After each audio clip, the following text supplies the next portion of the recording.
अस्सलामु अलैकुम नहमदुहु व नसल्ली अला रसूलिहिल करीम अम्मा बाद औज़ु बिल्लाहि मिनश शैतानिर रजीम बिस्मिल्लाहिर रहमानिर रहीम।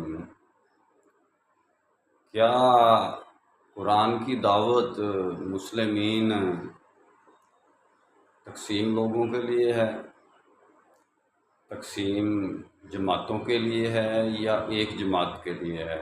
आप सब कहेंगे कि भाई सूरह फातिहा से लेके व नास तक सारी की सारी दावत मुस्लिमीन कुरान की एक जमात के लिए है, तकसीम जमातों के लिए, तकसीम इस्लाम के लिए नहीं है।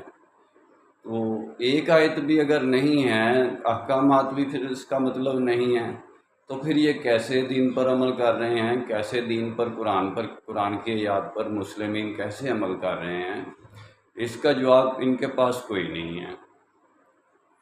इसका जवाब सिवाय इसके ये नहीं है और कोई नहीं है कि सबसे पहले ये तकसीम लोग एक जमात बने, और यही कुरान की दावत है, यही अल्लाह और उसके रसूल का पैगाम है, और यही इन लोगों के लिए यानी कि राह हिदायत है, और कुछ भी नहीं है। यही सबसे बड़ी इबादत है। मेरा काम इस्लामिक वर्ल्ड की अमन और यूनाइटी का है। इंशाल्लाह फिर बात होगी निस्बत वहदत खिदमत खैर के साथ। अल्लाह हाफ़िज़।